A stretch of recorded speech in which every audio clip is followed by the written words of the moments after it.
دماغ حاضر ہے دوست، تو یہاں میں توجہ دلانا چاہوں گا سورہ نحل کی آیت نمبر 97 کی طرف۔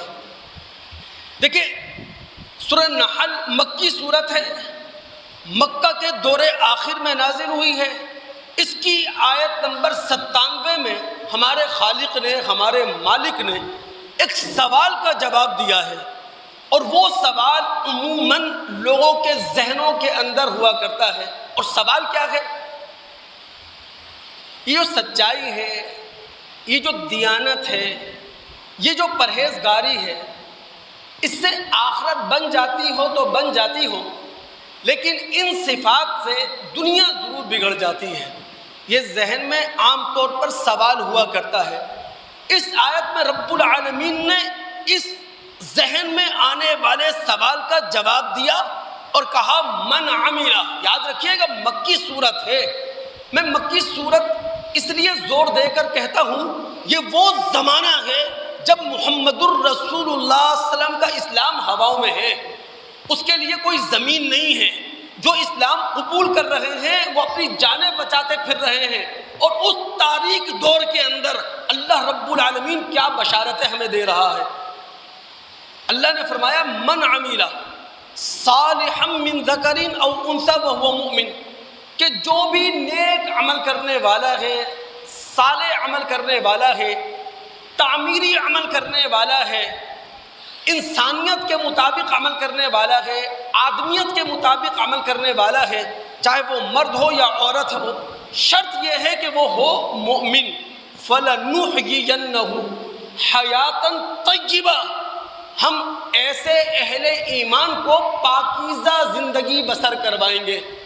دوستو ہو سکتا ہے اہل ایمان کے پاس، مومن کے پاس زمینی بادشاہت نہ ہو، لیکن اخلاقی بادشاہت اہل ایمان کے پاس ہوتی ہے، روحانی بادشاہت اہل ایمان کو حاصل ہوتی ہے۔ ایمان اور عمل صالح کی طاقت سے ایک پرہیزگار بوریا نشین ہوتا ہے، لیکن قلب کے اس اطمینان کو پا لیتا ہے، ضمیر کی اس ٹھنڈک کو پا لیتا ہے جو قلب کا اطمینان اور ضمیر کی ٹھنڈک محلوں میں رہنے والے فجار اور فساق کو حاصل نہیں ہو سکتی۔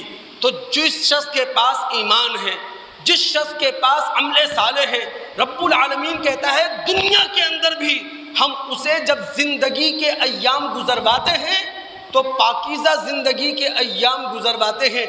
آپ پوری تاریخ اسلام کا مطالعہ کر جائیں، صحابہ سے لے کر آج تک کے زمانے میں آپ کو بہت سارے ایسے اہل اللہ ملیں گے، بہت سارے ایسے اللہ والے ملیں گے جنہیں زمینی بادشاہت حاصل نہیں ہوئی تھی، لیکن انہیں اخلاقی بادشاہت حاصل تھی، انہیں روحانی بادشاہت حاصل تھی۔ دوستو بس ضرورت اس بات کی ہے، چند اعلیٰ تر اخلاقی صفات ہیں، ان کو اپنے اندر جگہ دینے کی کوشش کریں۔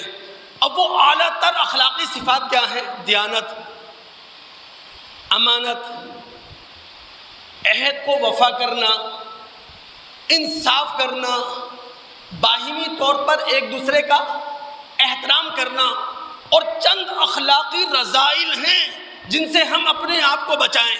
کینہ سے اپنے آپ کو بچائیں، حسد سے اپنے آپ کو بچائیں، غصے سے اپنے آپ کو بچائیں، گھریلو جھگڑوں سے اپنے آپ کو بچائیں، خاندانی جھگڑوں سے اپنے آپ کو بچائیں۔ واللہ دنیا کے اندر چاہے ہمیں بہت کم حاصل ہوا ہو، لیکن ایسی زندگی گزاریں گے جب دنیا سے چلے جائیں گے، قبر میں سو رہے ہوں گے، زندہ انسان ہمیں یاد کر رہے ہوں گے۔